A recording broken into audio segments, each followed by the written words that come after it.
bersama kami di Lumbung Jogja, pemirsa. Kami masih membahas tentang peran petani milenial dalam akselerasi pembangunan pertanian di DIY, begitu ya. Tadi juga sudah ngobrol banyak sama Pak Sugeng, begitu. Kita geser sedikit ke Pak Danang, begitu ya. Nah, Pak, kalau dari kacamata legislatif, begitu ya, bagaimana teman-teman Dewan akhirnya mengamati sektor pertanian di DIY dan juga kaitannya dengan persoalan SDM ini? Ya. Gini Mbak Vio, Bapak Ibu sekalian, memang kami di DPRD DIY, khususnya Komisi B begitu ya. Komisi B ini terkait dengan perekonomian dan keuangan. Salah satu mitra kerja kami ini Dinas Pertanian dan Ketahanan Pangan. Kami betul-betul support karena kami menyadari betul wilayah DIY ini kan tidak terlalu luas. Dan DIY ini untuk bicara SDM ini luar biasa. Hanya mungkin saat ini ibaratnya milenial ini yang ngeh itu belum terlalu banyak. Sehingga program-program kegiatan yang ada di teman-teman dinas ini juga kita support dari penganggaran maupun nomenklatur yang lain. Sehingga harapan kami peran pemuda ini untuk bagaimana ketahanan pangan atau Lumbung Jogja ini menjadi lebih optimal. Dan tadi disinggung Pak Sugeng, ini pertanian tidak hanya bicara padi, tetapi hortikultura, sayur mayur, tanaman hias, ternak ikan gitu. Itu bagian milenial. Dan kami tahu ini dengan teknologi, dengan informasi yang cukup bagus ini dari beberapa media ini, mereka akan tahu, bisa menghitung berapa sih sebenarnya pendapatan yang diperoleh dari petani dibandingkan sektor lain. Kalau kita lihat mbah-mbah kita atau pakde-pakde kita yang di sawah ini, ingat bahwa mengurusi sawah itu tidak sehari full 8 jam. Mereka hanya pagi buka saluran begitu, nanti saatnya bersih-bersih tidak. Sementara kalau bicara milenial, mereka mainstreamnya udah hitungan jam nih. Ya. Bayangkan kalau mereka terjun, kita dorong terjun di sektor pertanian ini dengan hitungan jam, saya yakin itu satu orang ngurusi 5 hektar itu masih mampu. Ya. Karena apa? Karena memang jam yang dihitung jamnya. Nah, ini hanya bagaimana kami pemerintah menyiapkan regulasi dan program kegiatan termasuk anggarannya menggugah teman-teman. Kalau kami yang sudah usia di atas 50 tahun ya Pak Sugeng, jenenge neng sawah nandur itu seneng banget. Iya betul. Nah, artinya kita dapat udara sehat. Dan bahkan kalau ini bicara milenial, Mas Lukman gitu ya, itu cewek-cewek itu seneng yang sispek Mas. Nah itu sispek itu akan ditemui di teman-teman petani milenial. Ya gitu ya Mbak Vio ya. Artinya kalau kita bicara ke gym gitu ya, tapi alangkah indahnya yang juga bisa menghasilkan. Nah ini saya cerita bahwa ini cukup bidang yang cukup menarik, bidang yang dari pemerintah juga support. Kami kalau tanya Pak Sugeng penganggaran atau kegiatan apa yang tidak kita support. Kembali Pak Sugeng, kami juga berharap dari pemerintah itu juga di samping memberi stimulus, memberikan semangat, itu juga bisa memberikan reward. Karena apa? Sampai mereka menyadari bahwa sektor ini memang sektor potensi. Betul. Tidak kalah dengan sektor pariwisata, karena pertanian itu juga jadi tujuan wisata. Betul. Tidak kalah dengan sektor industri, kalau bicara hitungan jam kerja. Berapa sih gaji kalau itu di kantoran dibandingkan nanti dengan hasil yang diperoleh. Nah saya kira peran petani milenial dan di Jogja ini cukup menjadi viral atau sering kita bahas karena kita menyadari betul karena memang ini ada transisi usia, transisi budaya. Bagaimana memang sekarang ya yang sepuh-sepuh masih terlihat banyak. Tetapi contoh Mas Luman dan teman-temannya juga mulai tumbuh. Embrio-embrio di beberapa lini itu. Dan sekali lagi sektor ini menjanjikan. Ini yang namanya Thailand, yang namanya Vietnam, yang negara-negara tropis sekitar kita itu juga sektor pertanian menjadi sektor unggulan. Nah harapan kami DIY nanti menjadi pionir untuk petani milenial dalam produksi. Oke. Nah, dikarenakan peran petani milenial ini kan memang sangat dibutuhkan ya. Betul. Untuk ya agar kita punya generasi regenerasi lanjutan. Sustainable ya. Betul.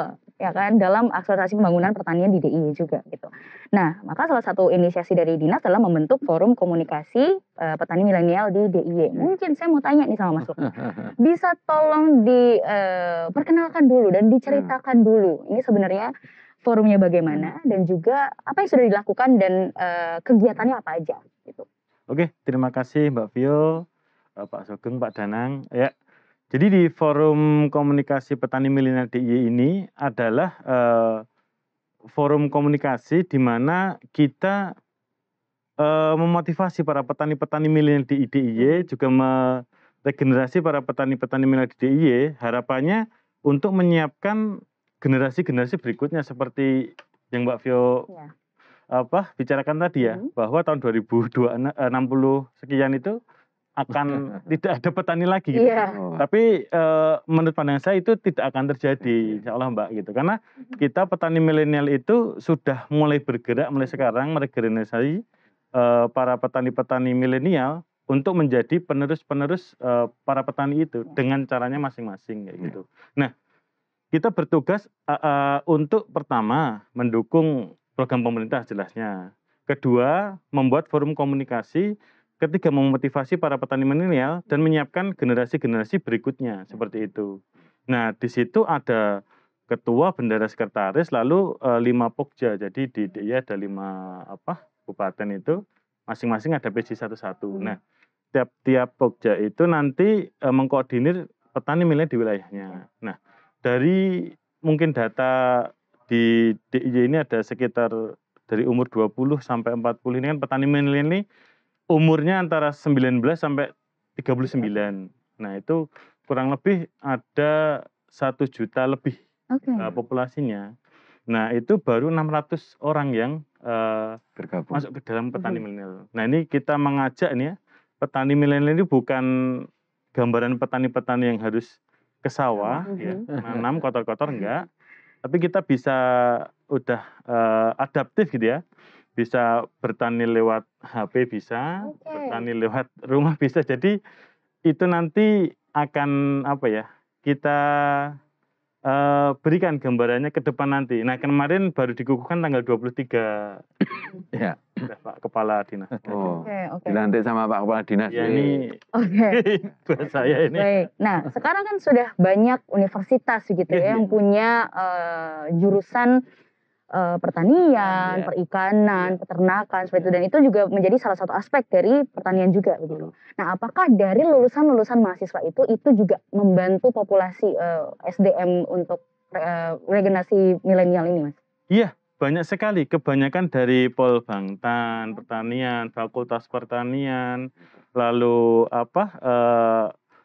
SMK Pertanian juga ada Mbak, dan peternakan. Nah, itu malah kreatif seperti itu. Itu malah sangat-sangat kreatif gitu.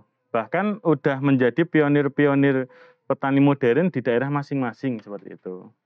Oke, nah Pak Sugeng, kalau misalkan kita lihat gitu ya, karena sekarang udah banyak universitas gitu dan juga banyak ketertarikan anak-anak muda sekarang memilih jurusan pertanian juga, peternakan, perikanan seperti itu. Tapi kalau misalnya kita lihat dari sisi data kependudukannya, berapa jumlah petani milenial yang kita punya saat ini? Ya, tadi Mas Lukman udah menyampaikan ya, untuk DIY memang tepatnya Mas angkanya 641 orang. Ya. Memang kalau dilihat dari populasi pemuda yang sekian banyak ini memang angka itu masih relatif kecil. Tapi kami bukannya diam Mbak Bio ya, jadi kami juga punya cita-cita bahwa nanti 3 tahun ke depan minimal nanti ada 3.000 petani milenial yang kita tumbuhkan. Dalam tanda kutip bukan sekedar yang muda bergerak, tidak cuman itu. Tapi petani milenial yang bergerak di bidang pertanian itu ya benar-benar dia mempunyai profesi di bidang pertanian apapun usahanya. Jadi tidak sekedar data yang muda yang hanya bergerak kecil-kecilan, enggak. Tapi memang benar-benar kita kondisikan yang 3.000 itu dalam tanda kutip standarnya memang mereka bahkan menjadi miliarder di bidang pertanian. Kalau target nasional itu 2,5 juta. 2,5 juta. Ya, nasional. Untuk DIY ya 3 tahun ke depan 3.000 lah target kami. Sekarang ada 641. Dan yang perlu kami garis bawahi Mbak Vio, ini mereka itu jangan dikira mereka itu juga dari teman-teman yang pendidikan rendah, enggak. Dari ada yang bahkan S2 ya Mas ya. Dan yang perlu kami salut ya, kami juga apresiasi kepada mereka. Banyak juga yang kemudian mereka itu justru bukan lulusan dari pertanian. Oke. Biasanya malah yang kebanyakan malah teknik. Itu banyak. Oh. Iya. Mungkin karena teman-teman teknik itu ya karena biasanya mereka kan pergaulannya begitu, dia punya keberanian, berani ngambil risiko. Mungkin itu. Jadi multidisipliner. Lah, kalau terkait dengan dunia perguruan tinggi pendidikan ya pastinya kami kan juga ada semacam MOU ya Pak Gubernur dengan UGM ya. Kemudian nanti PKS-nya program bersamanya kami dengan dekan. Ya.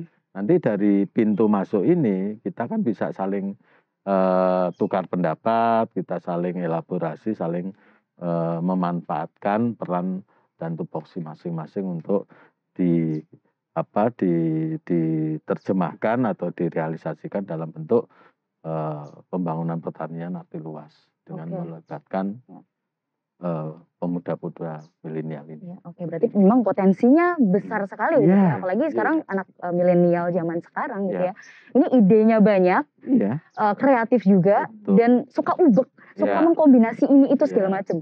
Memang diharapkannya ini akan semakin modern dan nggak ketinggalan zaman dan banyak juga yang minat. Supaya energi mereka itu tidak terbuang hanya untuk nongkrong yang tidak bermanfaat, tapi ngotak-atik usaha pertanian, kegiatan ini, ngotak-atik mekanisasi. Akhirnya dengan dia masuk ngotak-atik, akhirnya dia terjun. Betul. Nah, kalau udah begitu kita dorong. Tenang ya. Nanti budgetnya dari beliau. Oke, baik. Kita akan ngobrol lagi Pak karena makin seru sepertinya begitu ya. Baik, pemirsa, kita akan kembali setelah yang satu ini. That is what you are. Honey, you're my golden star. I know you can make my wish come true if you let